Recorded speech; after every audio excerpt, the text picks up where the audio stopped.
Lo pedimos en el nombre de Cristo Jesús. Amén.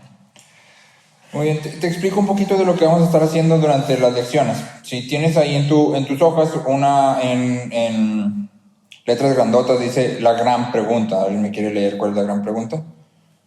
¿Por qué necesitas ayuda? ¿Por qué necesitas ayuda? ¿Sí? Entonces, durante cada semana vamos a estar trabajando sobre una gran pregunta. ¿Sí? Vamos a estar explicando por qué, en este caso, por qué necesitamos ayuda, y así vamos a ir avanzando. Después tienes lo que se llama el CPR, que es concepto, y luego concepto personalizado, y luego concepto relacional.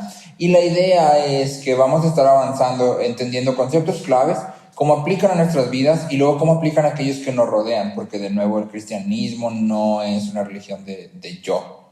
Si es una religión, pues es un cambio de vida que nos lleva a reconocer que no estamos solos y que no podemos hacer las cosas solos, ¿sí? Y después de eso, en las hojas que siguen en tus hojas tienes una sección que dice hazlo real. Esa sección de hazlo real es básicamente tarea. Cada sesión, a partir de la segunda, vamos a empezar revisando la tarea. Vamos a empezar comentando de aquellas preguntas que están ahí, qué fue lo que escribiste y qué fue lo que pudiste aprender y ver. ¿Sí? Entonces, todas las sesiones empiezan con esta parte de hazlo real y de ahí ya pasamos a la lección que sigue. ¿Sí? Entonces, el día de hoy vamos a estar hablando acerca de por qué necesitamos ayuda. ¿Sí? ¿Realmente necesitamos ayuda? Es importante reconocer, y esta es la idea de todo lo que vamos a estar aprendiendo, que todos somos al mismo tiempo personas que necesitan ayuda y personas que han sido posicionadas por Dios para proveer su ayuda a otros. Todos necesitamos siempre ayuda y siempre estamos en una posición en que deberíamos de ayudar a otros. Siempre llevamos sobre nosotros estas ambas identidades, por así decirlo. El que necesita ayuda está luchando con los asuntos de la vida y haciéndose preguntas importantes. Y el ayudante en nosotros necesita tener un entendimiento firme del proceso bíblico de cambio. Como tú y yo somos ambos al mismo tiempo, entonces tenemos que entender cuál es nuestro papel y cómo se da el cambio, qué es lo que nos lleva a hacer lo que hacemos y todo esto que vamos a estar hablando hacia adelante, ¿no? Creo yo, estoy seguro, por las personas que están aquí, que los conozco, que todos nos hemos encontrado con situaciones en nuestras vidas o en el ministerio en que no sabemos qué hacer o qué decir. A mí me pasa todo el tiempo con muchas personas, pero me pasa todo el tiempo con las niñas, porque puedo ver a las niñas y puedo entender tal vez un poco el por qué hacen lo que hacen, pero muchas veces no sé cómo abordarlo, cómo puedo hacer yo algo para que las niñas cambien. ¿Cómo puedo hacer yo que dejen de hacer aquello que sé que está mal que hagan? Y me pasa también con otras situaciones y con personas adultas.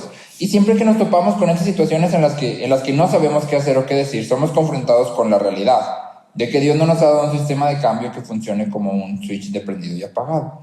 Es decir, no podemos simplemente llegar con una persona y eres mentiroso, déjale apago al switch de mentiroso. Y listo, ya no es mentiroso. Es que tu problema es que eres egoísta y entonces nada más digo las palabras mágicas para dejar de ser egoísta y la persona inmediatamente deja de ser egoísta. Dios no nos ha dado un proceso de cambio tan, voy a decir, directo, tan limpio como ese. ¿Sí? Nuestra esperanza para nosotros mismos y para otros solo puede ser encontrada en la presencia y la obra de Cristo, nuestro Redentor. Y esto se conecta, a mi parecer, a lo mejor ustedes dicen, no, ni se conecta, pero a mi parecer se conecta muy bien con lo que veíamos en Génesis el miércoles. Porque el miércoles decíamos, el Evangelio no es un proyecto de automejora. Si fuera un proyecto de automejora, Dios nos hubiera dado un proceso de cambio que funcionara como un switch. Ves el pecado y lo apagas. Pero es un proyecto de dependencia. El Evangelio es un proyecto de dependencia. Veo el pecado y reconozco que no lo puedo simplemente quitar, sino que dependo de alguien fuera de mí para poder cambiar. ¿De quién? De Cristo. Sí, y el Evangelio entonces nos orilla a reconocer nuestra dependencia constantemente. Y entonces cuando tú y yo pensamos sobre nuestro propio crecimiento y sobre ayudar a otros como instrumentos de cambio de Dios, debemos construir un fundamento bíblico firme para entender a las personas, para entender su necesidad de ayuda y para entender cómo se da el cambio. Si debemos de construir un fundamento bíblico firme para entender a las personas, para entender su necesidad de ayuda y para entender cómo se da el cambio. Y aquí te voy a pedir que tomes un tiempo, si quieres en tus hojas, pues en la parte de atrás o en una libreta, si es que vas a usar una libreta, para que escribas tu definición bíblica de discipulado. ¿Cómo defines tú, ojo bíblicamente, discipulado? Repítelo, debemos hacer Sí, debemos construir un fundamento bíblico firme para entender a las personas, su necesidad de ayuda y cómo se da el cambio.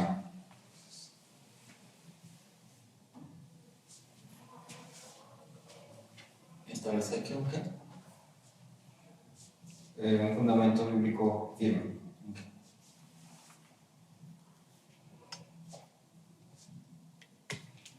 ¿Alguien ya tiene su definición bíblica de discipulado? Espérate. Sí, pero es Para ayudar, ¿verdad? Para entender a las personas, su necesidad de ayuda y cómo se da el cambio. ¿Te lo digo o lo escribo? Ambas. Primero lo escribo.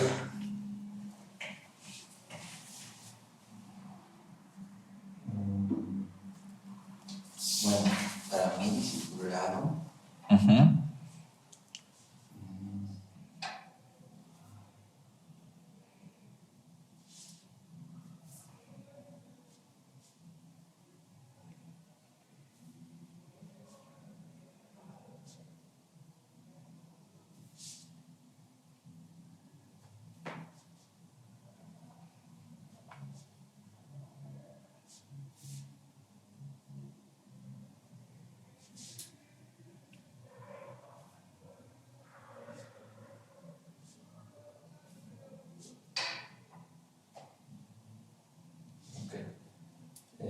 Yo puse el discipulado es la edificación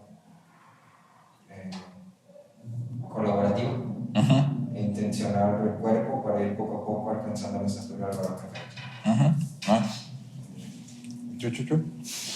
puse que es un proceso de disciplina continuo donde muestra la verdad del Evangelio y lo contrasta con mi vida. Ok, ¿otra vez? ¿Otra vez? Sí, por favor, otra vez. Sí, es un proceso de disciplina continuo Ujú. donde me muestra la verdad del Evangelio y lo contrasta con mi vida. Ok. O sea, para entender, digamos, dónde estoy Ujú. fallando, pues, Ujú. o mis gaps de oportunidad. Muy bien. Viéndolo muy ingeniero. Bien. En nuestra cultura tendemos a ver el cambio personal como algo que requiere la ayuda de un profesional. ¿Sí? Y cuando hablamos del discipulado, aunque nuestra definición de discipulado puede ser acertada, generalmente recibimos discipulado de aquellas personas que consideramos que son más grandes que nosotros en el caminar con Dios, o más sabias, o ponle el adjetivo que tú quieras. ¿Sí? Y recibimos discipulado en el sentido de que nos colocamos en una relación en donde decimos, soy discípulo de, o estoy siendo enseñado por, ¿sí? Porque eso es lo que nuestra cultura nos ha enseñado, que el cambio requiere de alguien profesional, ¿sí? Y dentro del aspecto de la iglesia, dentro del círculo de la iglesia, buscamos a aquellos que son por lo menos más avanzados que nosotros, si no profesional como tal. Sin embargo, la Biblia tiene una perspectiva mucho más amplia y esperanzadora de lo que es el discipulado. La Biblia nos enseña que la transformación personal se da cuando nuestros corazones son cambiados y nuestra mente es transformada por el Espíritu Santo. ¿Sí? El cambio se da cuando nuestros corazones son cambiados y nuestra mente es transformada por el Espíritu Santo. Entonces, las dos cosas que tienen que suceder para que haya cambio o transformación personal es que nuestros corazones sean cambiados y que nuestra mente sea transformada. Y el Espíritu Santo no está limitado a usar profesionales, sino que de hecho utiliza dos medios a los cuales todos tenemos acceso.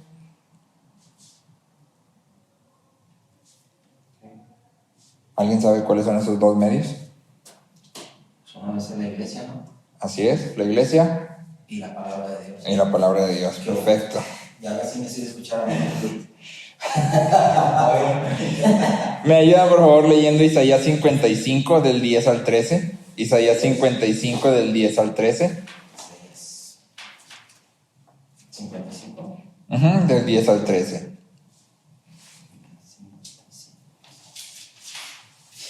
Pero Uh-huh. dice, porque como vuelve allá, sino que riega la tierra, y la hace germinar y producir, y da semilla al que siembra, y pan al que come. Así será mi palabra que sale de mi boca. No volverá a mí vacía, sino que hará lo que yo quiero, y será prosperada en aquello para lo que la envíe. Hasta el 13. Porque con alegría saldréis y con paz seréis vueltos. Los montes y los collados levantarán canción delante de vosotros, y todos los árboles del campo darán palmadas de aplauso. En lugar de la zarza crecerá ciprés, y en lugar de la ortiga crecerá rayán. Y será Jehová por nombre, por señal eterna que nunca será raída. Así es. En mi versión, NBLA dice el final del versículo 13, y esto será para la gloria del Señor. Y esto será para la gloria del Señor, para señal eterna que nunca será borrada. Entonces en Isaías 55 vemos el plan de Dios para bendecirnos y glorificarse a través de los cambios que su palabra realiza en nosotros. Y eso trae a mi memoria ahora hace poco que pasamos por Colosenses 1, y te acuerdas que Pablo le dice a los colosenses, la palabra hace en ustedes su obra. Sí, la palabra hace en ustedes su obra, como si la palabra estuviera viva, como si la palabra fuera un ser viviente, porque en realidad efectivamente la palabra está viva, hace su obra. Sí. ¿Me pudieron ayudar a leer Efesios 4 del 11 al 16? Este es un versículo más conocido, un pasaje más conocido. Efesios 4 del 11 al 16, por favor. Efesios 4 del 11 al 16. Dice, y él mismo constituyó a unos apóstoles, a otros profetas, a otros evangelistas, a otros pastores y maestros, a fin de perfeccionar a los santos para la obra del ministerio, para la edificación del cuerpo de Cristo, hasta que todos lleguemos a la unidad de la fe y del conocimiento del Hijo de Dios, a un varón perfecto, a la medida de la estatura de la plenitud de Cristo, para que ya no seamos niños fluctuantes llevados por doquiera de todo viento de doctrina, por estratagema de hombres que para engañar emplean con astucia las artimañas del error. Hasta el 16. Sino que sigamos en la verdad, en amor, crezcamos en todo esto en aquel que es la cabeza, esto es, Cristo, de quien todo el cuerpo, bien concertado y unido entre sí, por todas las coyunturas que se ayudan mutuamente, según la actividad propia de cada miembro, recibe su crecimiento para ir edificándose en amor. Y entonces nota ahí, ya no seremos niños sacudidos por las olas y llevados de aquí para allá por todo viento de doctrina. ¿Sí? ¿Cómo? ¿Cómo vamos a llegar hasta allá? Por medio del conocimiento, la edificación del cuerpo de Cristo.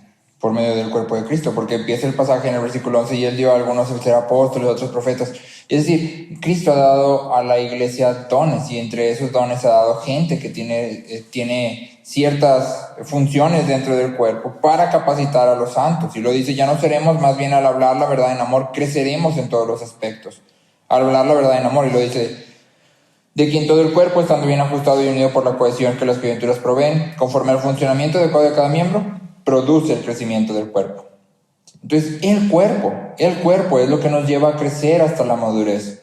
No existe o es imposible alcanzar la madurez como creyente sin formar parte activa del cuerpo. Y aquí no estamos hablando de ir a las reuniones de miércoles, viernes, jueves, domingo, el día que haya reunión, sino estamos hablando de realmente formar parte del cuerpo, de activamente estar en relación con él. Eso es lo que nos va a llevar a madurez. Y entonces ambos pasajes dejan claro que Dios quiere hacer una poderosa obra en nosotros. Y eso significa que el cambio y el crecimiento tienen lugar en nosotros cuando tú y yo, número 1, permitimos que el Espíritu Santo aplique la palabra de Dios en nuestros corazones. Y número 2, cuando permitimos que la iglesia nos anime, guíe, soporte, ore por nosotros y nos exhorte de manera bíblica. Muchas veces el problema es que tú y yo no aprovechamos esto. Cojeamos. Andamos solo en una pata. Porque sí, la Biblia, yo leo la Biblia en mi casa y luego escucho la predicación y me avientan pedradas y me caen y todo, pero no hago la segunda parte. No permito que la iglesia me anime, me guíe, me soporte. No permito que ore por mí porque no expreso mis necesidades, y mucho menos permito que me exhorte porque no me muestro vulnerable. Nadie sabe aquellas áreas en las que estoy fallando. La gente, la imagen que tiene de mí es una imagen de un cristiano, pues voy a decir, casi perfecto. Y entonces es como si anduviéramos solo en una pata. Y es imposible llegar hasta la madurez sin ser parte del cuerpo de la manera que la Biblia nos llama a ser parte del cuerpo. Entonces tú y yo debemos renovar nuestro entendimiento sobre lo que la Biblia dice acerca de este mundo de transformación personal. Y lo que vamos a hacer es que vamos a ver el crecimiento personal y ministerial desde 3 puntos de vista. Lo vamos a ver desde la creación, lo vamos a ver desde el punto de vista de la caída y lo vamos a ver desde el punto de vista de la redención. Es decir, la pregunta es, ¿cómo era transformado el hombre en la creación? ¿Cómo era transformado en la caída y cómo era transformado en la redención? ¿Cuál es la necesidad del hombre en esas 3 áreas? ¿Sí? Y vamos a empezar en la parte de la creación. Si alguien me acompaña a Génesis 1, 26 al 28 y me ayuda a leerlo. Génesis 1, 26 al 28. Dice, entonces dijo Dios, hagamos al hombre a nuestra imagen, conforme a nuestra semejanza, y señorea en los peces del mar, en las aves de los cielos, en las bestias, en toda la tierra, y en todo animal que se arrastra sobre la tierra. Y crió Dios al hombre a su imagen, a imagen de Dios lo crió, varón y hembra los creó. Hasta el 28. Y les dijo Dios, y les dijo, fructificad y multiplicaos, llenad la tierra y sojuzgadla, y señoread en los peces del mar, en las aves de los cielos, y en todas las bestias que se mueven sobre la tierra. Entonces aquí vemos la necesidad del ser humano en el sentido más amplio. ¿Por qué? Porque estamos en un punto en la historia bíblica y en la historia de la humanidad en donde no hay pecado. Es decir, el razonamiento de Adán y Eva no está manchado. Sus cuerpos no están tocados por el pecado. Su relación con Dios no está tocada por el pecado. Su relación con la creación no está tocada por el pecado.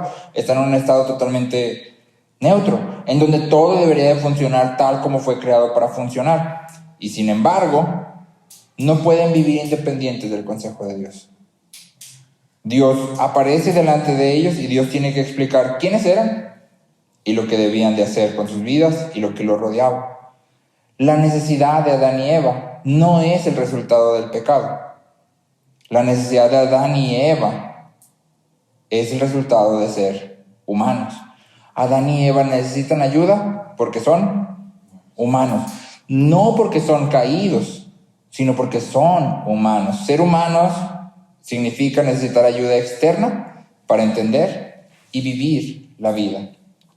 Ser humano significa necesitar ayuda externa para entender y vivir la vida. Y entonces esta necesidad que tienen Adán y Eva y todos los seres humanos está fundamentada en 3 características que separan a Adán y Eva de todos los demás. Y aquí solo voy a centrarme en una, y es que Adán y Eva fueron creados por Dios para ser intérpretes. Adán y Eva fueron creados por Dios para ser intérpretes. Cuando Dios viene y se revela a Adán y a Eva, la idea era que Adán y Eva iban a tener hijos y ellos iban a pasar lo que Dios les había dado. Y ellos iban a aplicar los principios que Dios les estaba dando a sus propias vidas.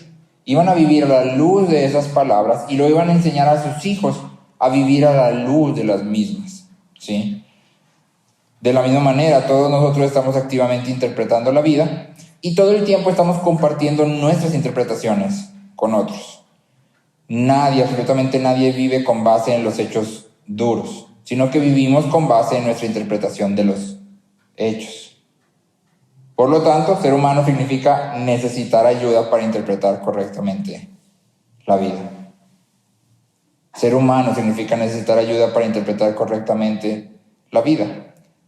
La primera instancia que vemos aquí de ayuda no es de una persona a otra persona, sino de Dios hacia Adán y a Eva.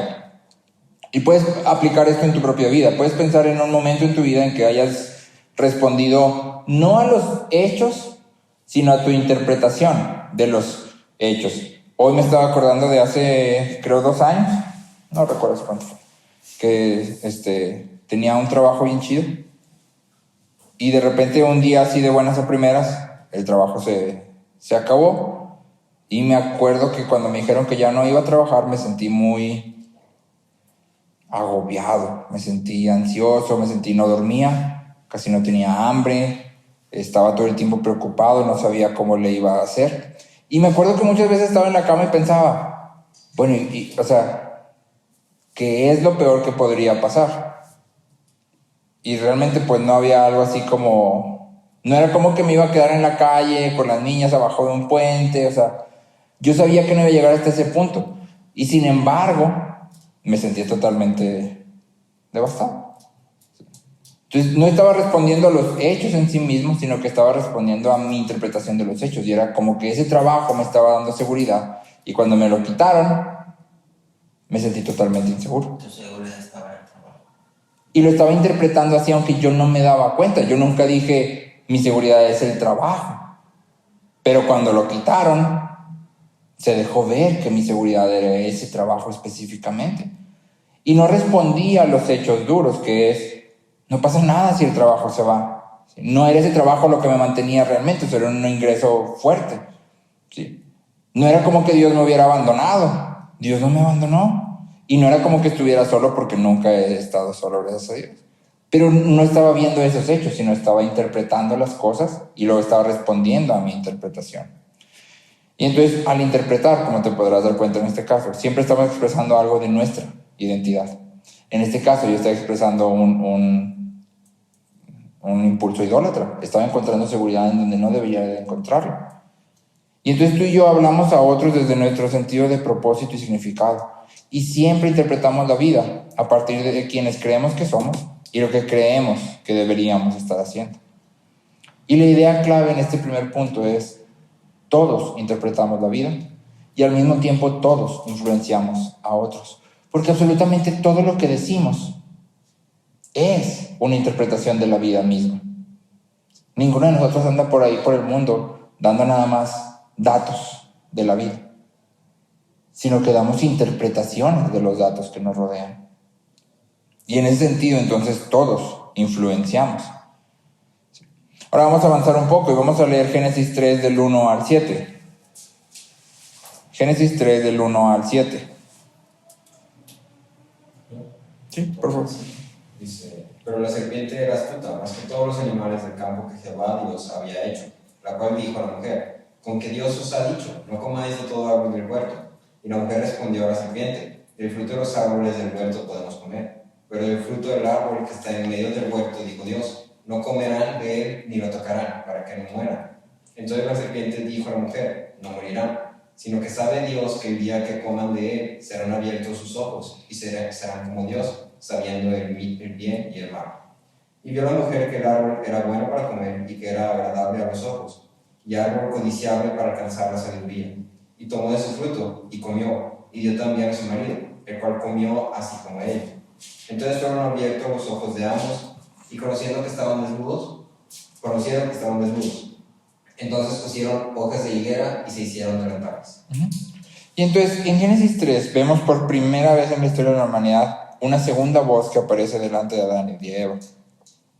Y este nuevo hablante toma todos los hechos que vimos en Génesis 1 y 2 y lo que hace es reinterpretarlos. Lo que hace es reinterpretar todo lo mismo. Es decir, la serpiente no viene y niega que Adán y Eva estén en un jardín. No niega que haya muchísimos árboles, no niega que haya fruto en todos los árboles, no niega nada de eso. Simplemente lo toma y lo reinterpreta. Es que Dios te dijo que podías comer de todos esos y tú creíste que era bueno por darte tantos árboles. Pero en realidad no es tan bueno, porque el árbol bueno, el mero, es ese que no te quiere dejar comer.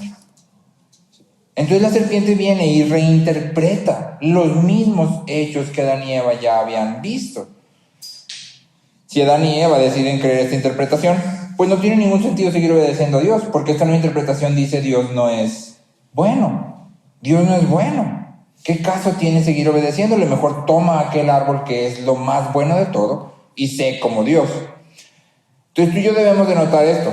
Nuestras interpretaciones, los consejos que damos, siempre establecen un rumbo para las personas. Siempre fijan un rumbo para las personas. Nuestras interpretaciones siempre fijan un rumbo. Si tú y yo rechazamos las palabras de Dios y seguimos las palabras de la serpiente, no pensaremos sobre Dios, no pensaremos sobre nosotros, ni pensaremos sobre la vida de la misma forma. Y entonces nuestras acciones van a cambiar. Piensa, y uso este ejemplo porque creo que será el video en el que nos vemos ahorita. Piensa en la escuela. El sistema de educación que tenemos hoy por hoy a nivel general, mundial, dice que los seres humanos han sido creados solo para esta vida. Cuando te mueres, no hay nada. Y entonces el sistema de educación dice, si todo lo que hay es esta vida, lo que debemos de hacer es preparar a los niños para alcanzar la mejor vida que puedan alcanzar en esta vida. Que tengan el mejor trabajo, que alcancen el mejor sueldo y que hagan lo que les guste, que alcancen sus sueños. Y entonces el sistema de educación no pone atención a la necesidad más grande de los niños, que están como decíamos esta semana en el devocional, en el corredor de la muerte, están condenados por su pecado. Sino que totalmente lo ignora porque no escucha la voz de Dios, sino escucha la voz de la serpiente.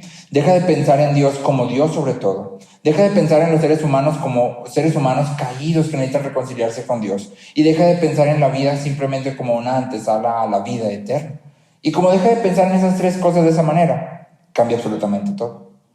Y lo podemos ver directamente en cuál es el énfasis de las escuelas hoy por hoy. El énfasis es: consigue el mejor trabajo que puedas conseguir. Cuando tú y yo regresamos a la historia, las escuelas nacieron de las iglesias. Y la idea no era conseguir el mejor trabajo. La idea era, entre más conozcas del mundo que te rodea, más asombrado vas a estar del Dios que ha hecho ese mundo. Y más capaz vas a ser de llevar el evangelio a otras partes. Esa era la idea. Pero cuando la manera del mundo de pensar cambia, entonces eso cambia por ende, ¿no? Entonces, en este pasaje de Génesis 3, tú y yo podemos identificar 4 principios que nos ayudan a desarrollar un entendimiento bíblico sobre el crecimiento personal y ministerial. 4 principios que nos ayudan a desarrollar un entendimiento bíblico sobre el crecimiento personal y ministerial. Número 1, nuestros pensamientos, palabras, opiniones, consejos y relaciones siempre fijan un rumbo. Nuestros pensamientos, palabras, opiniones, consejos y relaciones siempre fijan un rumbo. Aunque no nos demos cuenta, diariamente le decimos a otros qué desear, qué pensar y qué hacer. Diariamente le decimos a otros qué desear, qué pensar y qué hacer. Yo al principio te preguntaba, ¿cuál es tu definición bíblica de discipulado? Y en este punto podemos ver que discipulado es simplemente vivir junto a otro. Al vivir junto a otro, ya lo estás discipulando. Porque con todos tus comentarios, con todas las opiniones que expresas, con las bromas que haces, le estás diciendo a la persona qué es lo que debe de pensar, qué es lo que debe de desear y qué es lo que debe de hacer.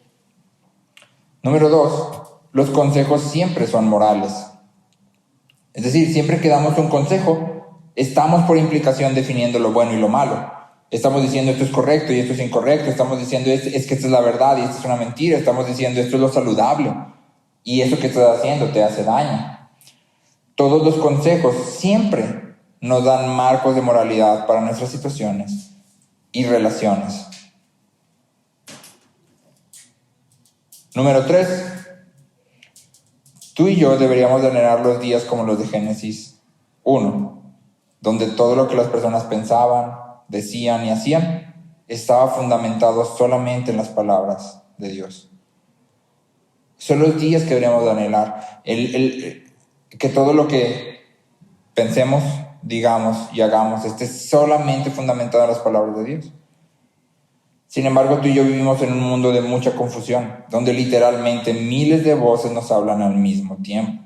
Y cada voz está interpretando la vida y cada voz está luchando por nuestros corazones.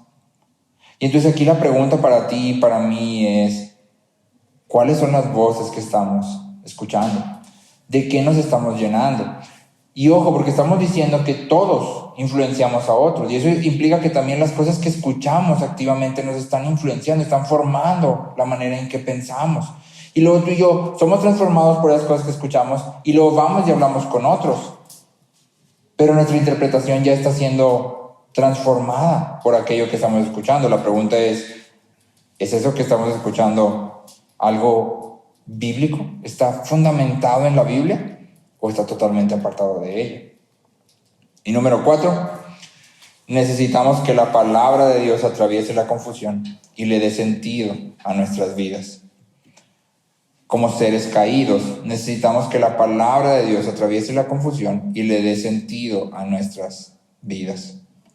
Entonces, aquí la cuestión es, desde la creación del ser humano, el ser humano necesita ayuda externa, y por eso Dios viene y dice: tú eres hombre, tú eres mujer, esto es lo que vas a hacer, esta es la creación, y esto es lo que vas a hacer respecto a ella. Le está dando un sentido a la vida. Y cuando el hombre y la mujer caen por escuchar otras voces, tienen la misma necesidad, solo que ahora está exacerbada, ¿no? Ahora hay muchas cosas que están peleando por sus corazones, pero su necesidad sigue siendo la misma. Necesitan que la palabra de Dios, al igual que tú y que yo, atraviese toda la confusión para encontrar sentido a sus vidas. Y ahora vamos al tercer punto, que es nuestra necesidad vista en la redención. ¿Qué pasa cuando una persona viene a Cristo? ¿Qué pasa una vez que hemos sido transformados? Una vez que la palabra de Dios ahora sí atraviesa toda la confusión y da sentido a nuestras vidas, que podemos ver la gloria de Cristo y decir: creo en este Redentor y sé que soy un pecador. Y una vez que pasa todo eso, ¿cuál es nuestra necesidad?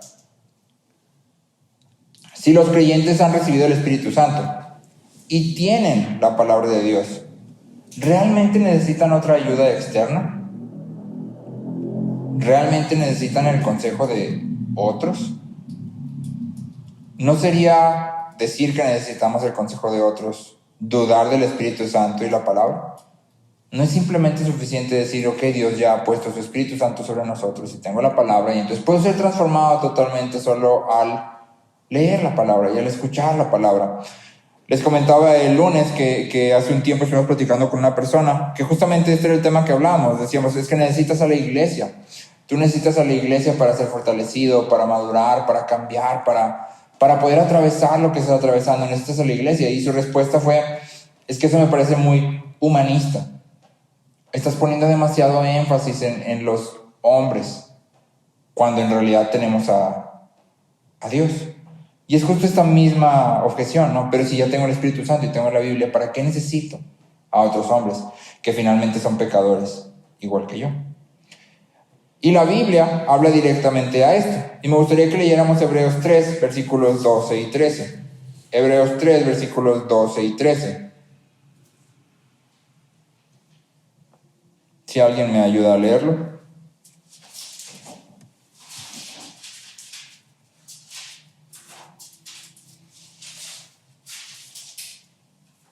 Mirad, hermanos, que no hay en ninguno de vosotros corazón malo de incredulidad para apartarse del Dios vivo.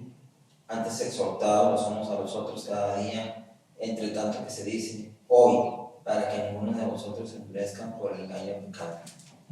Entonces, básicamente este pasaje es una advertencia contra apartarse de Dios, ¿sí? Tengan cuidado, ¿sí? Tengan cuidado. Y entonces este apartarse, el autor de Hebreos lo presenta como algo progresivo, porque dice: no sé que en algunos de ustedes hay un corazón malo. Esa es la primera parte, hay un corazón malo. ¿A qué se refiere un corazón malo en este pasaje? Se refiere a un patrón de pecado sutil que permito en mi vida. Acuérdate que cuando hablamos de corazón en la Biblia, no hablamos específicamente de sentimientos, sino hablamos de aquello que controla nuestras acciones y nuestros pensamientos y todo esto, ¿no? Entonces, cuando el autor de Hebreos dice: hay un corazón malo, no está diciendo: es que tu corazón era bueno y hiciste malo. No. Es que estás comportándote de una manera que no deberías de comportarte. Y entonces, este apartarse de Dios comienza cuando tú y yo permitimos patrones de pecado en nuestra vida, que pueden ser patrones de pecado sutiles, desde mentiritas chiquitas, desde no cuidar nuestro cuerpo como deberíamos tal vez de cuidar, o abusar de él, sabiendo que estamos abusando de él, o pues poner lo que tú quieras, ¿no? Y luego dice: no hay un corazón malo de incredulidad. Y vemos incredulidad cuando tú y yo empezamos a excusar nuestro pecado. Está el patrón de pecado y luego lo excusamos. Justo el miércoles hablábamos de Abraham, que te acuerdas que Abraham dice: desde que Dios me hizo salir de mi casa y de mi parentela, yo le dije a Sara: este es el favor que me vas a hacer. A cualquier lugar al que vayamos, dirás: es mi hermano. Y entonces eso implica que Abraham tenía décadas viviendo en un pecado recurrente. Abraham estaba todo el tiempo diciendo mentiras, y al ser confrontado, Abraham se excusa y dice: Si es mi hermana. Pues es que técnicamente sí es mi hermana, ¿sí? Y además pues me ha funcionado porque ya tengo muchísimo tiempo haciéndole así, y además pues es que si no digo que es mi hermana me van a matar para llevársela. Entonces mi pecado tiene un razonamiento lógico, y es incredulidad porque tú y yo dejamos de creer que el pecado es tan terrible como la Biblia dice que es. Dejamos de creer que el pecado trae destrucción y juicio sobre nosotros cuando la Biblia lo dice, y en vez de creer eso nos excusamos. Y luego el siguiente paso es apartarse del Dios vivo. Y en esta parte de apartarse, ojo, el pasaje no está hablando de perder la salvación, sino está hablando de perder nuestra estabilidad espiritual. Y creo que todos hemos pasado por esta situación en algún momento. Y es esta parte en cuando tú llega a un punto en el que ya no tienes ni la menor idea de qué hacer. No sabes ni qué hacer, ni qué decir, ni qué no decir. Y todo está simplemente nublado. Y termina en, no sé que alguno de ustedes se ha endurecido por el engaño del pecado. El último paso es endurecerse. Endurecerse se refiere a una conciencia cauterizada y un corazón que ya no es compasivo. Y la pregunta clave para ti y para mí es, ¿cómo puede un creyente llegar hasta ese punto? ¿Cómo un creyente puede pasar por todas estas etapas hasta llegar a tener un corazón endurecido? Este pasaje nos dice que el pecado es engañoso. Y aunque tú y yo somos prontos para ver el pecado en los otros, somos a veces muy malos para ver el pecado en nosotros mismos. El punto teológico del pasaje es este. Mientras sigamos luchando contra el pecado, es decir, mientras estemos en esta tierra, siempre habrá algún aspecto de ceguera espiritual en nosotros. Es decir, siempre va a haber puntos que no vamos a poder ver en nosotros mismos. El pasaje básicamente dice que todos necesitamos ayuda, porque hasta que estemos en la gloria, siempre sufriremos de algún grado de ceguera. Y entonces el autor de Hebreos básicamente nos está diciendo, lo que necesitas son intervenciones diarias. Y si te fijas, no está diciendo, lee la Biblia todos los días. Está diciendo, necesitas de otros. Necesitas de otros. Porque si te fijas, el pasaje está en plural. Tengan cuidado, hermanos. No sea que en alguno de ustedes. Y entonces el pasaje está haciendo una instrucción colectiva. Cuídense unos a otros. Lo que necesitan para no llegar a este punto es exhortarse a otros, exactamente. Necesitan exhortarse los unos a los otros cada día. Necesitamos intervenciones diarias. No son intervenciones diarias de palabra en las que tú y yo hacemos nuestro devocional super power todos los días en la mañana, sino necesitamos a otros. Necesitamos ser ayudados por otros y al mismo tiempo necesitamos ayudar a otros para funcionar diariamente como instrumentos de cambio de Dios en las vidas de otros. Y entonces, si tú y yo vamos a convertir esta ayuda mutua en un estilo de vida, necesitamos dos cualidades. Si tú y yo vamos a estar dispuestos a vivir tal como el autor de Hebreos lo pinta, necesitamos dos cualidades que son claves. Número uno, necesitamos honestidad valiente. Necesitamos honestidad valiente. Es decir, debemos amarnos lo suficiente como para estar dispuestos a hablar de la ceguera espiritual de otro. Debemos amarnos lo suficiente como para hablar con otros de aquellos puntos que ellos mismos no pueden ver. El problema es que tú y yo no tenemos esta honestidad valiente. Cuando vemos a otros pecar, nos amamos más a nosotros mismos, porque lo que nos frena de decirle a la otra persona aquello que sabemos que puede destruirla a ella y que va a afectar al cuerpo pero es que si le digo, ¿cómo me va a contestar? O es que no me lo va a recibir. Y no, es que se va a enojar, es que no, pues yo también me equivoco, pues mejor no le digo nada. Sí, y en realidad estamos excusándonos. No amamos a los otros lo suficiente, nos estamos amando más a nosotros mismos. Y nos excusamos pues estoy orando por él, que Dios se lo revele, ¿verdad?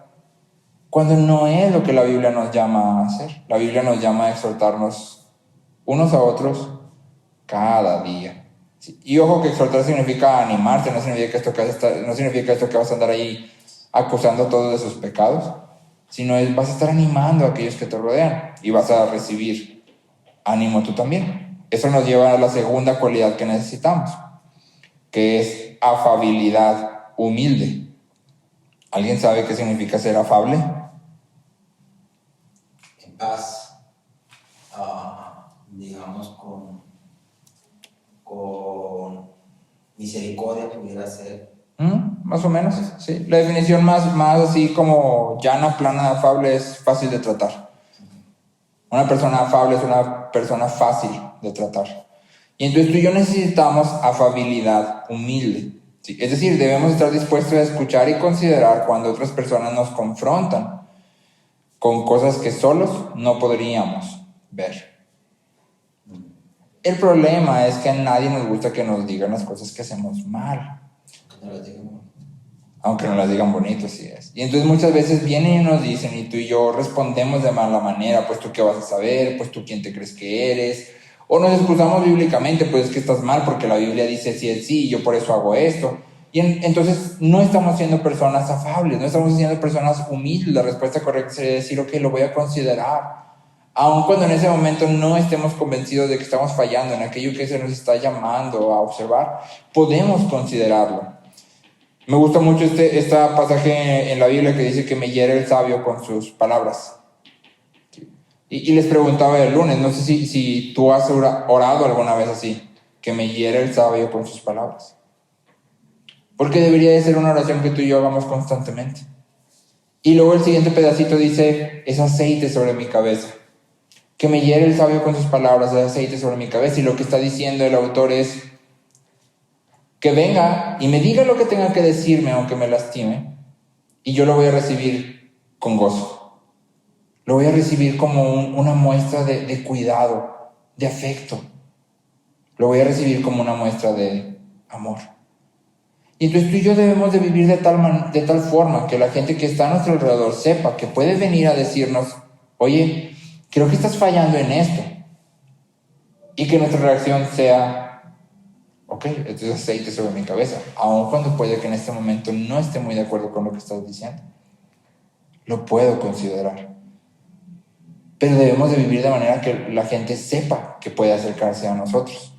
Debemos abrazar con humildad y gozo la ayuda que Dios ha provisto para nosotros. Y entonces si tú y yo vivimos con y cuidamos de otros, ¿todos aquí vivimos con alguien? ¿Todos aquí cuidamos de otros? ¿Sí? ¿Deberías cuidar de otros? Hay 3 preguntas que probablemente te has hecho, porque todo el mundo no las hemos hecho.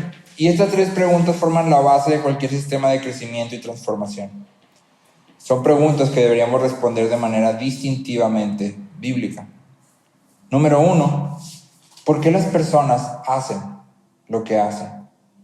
¿Por qué las personas hacen lo que hacen? Y para responder esta pregunta necesitamos una teología bíblica de las motivaciones humanas. Es decir, según la Biblia, ¿qué causa que una persona piense lo que piensa, quiera lo que quiere y haga lo que hace? Para poder responder esta pregunta necesitamos una teología bíblica de las motivaciones humanas. En segundo lugar, ¿cómo se da el cambio duradero en la vida de las personas? ¿Cómo se da el cambio duradero en la vida de las personas? Cuando vemos a alguien que está haciendo algo destructivo o malo, queremos que haya cambio en su vida. Según la Biblia, ¿qué es lo que lleva a las personas a cambiar? A cambiar de manera duradera. Y para responder esta pregunta necesitamos una teología bíblica del cambio. Y en tercer lugar, ¿cómo puedo ser un instrumento de cambio en la vida de otras personas? Y para responder esta pregunta necesitamos una metodología bíblica de cambio. Y entonces estas 3 preguntas son lo que vamos a estar abordando a lo largo de estas reuniones. Y nuestra meta es que todos seamos cambiados por Dios, listos para ser sus instrumentos de cambio en cualquier lugar y con cualquier persona que Él nos coloque. Entonces repasamos los conceptos que hemos aprendido. La gran pregunta de esta sesión es, ¿por qué necesitas ayuda? ¿Por qué necesitamos ayuda?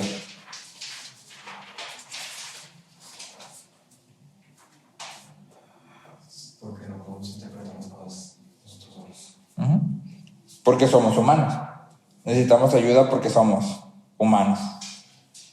Y luego tenemos 3 conceptos, ¿no? Número 1, ser humano es necesitar ayuda externa a nosotros. Número 2, la influencia siempre establece un rumbo, ¿sí? Y número 3, todos sufrimos de cierto grado de ceguera espiritual. Todos sufrimos de cierto grado de ceguera espiritual.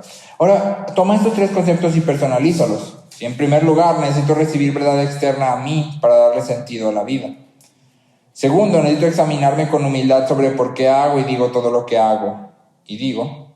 Y número 3, necesito reconocer el engaño del pecado Necesito reconocer que el pecado es engañoso, tal como lo dice el pasaje de Hebreo, y comprometerme a ser afable, humilde, a reconocer que necesito a otros. Ahora toma esos mismos tres, pero relaciónalos con la gente a tu alrededor. En primer lugar, necesitamos aprender cómo ser uno de los instrumentos de cambio de Dios en la vida de otros. En segundo lugar, necesitamos saturarnos con la palabra de manera que nuestras interpretaciones y consejos estén fundamentados en la palabra de Dios. Y en tercer lugar, necesitamos reconocer cómo estamos influenciando a otros en nuestras relaciones diarias. Te preguntaba al principio, ¿cuál es tu definición de discipulado? La definición más corta de discipulado que yo he encontrado es la multiplicación de uno mismo. El discipulado es la multiplicación de uno mismo. Es decir, discipular es hacer otro igual que tú. Lucas nos dice que el discípulo terminará siendo igual que el maestro.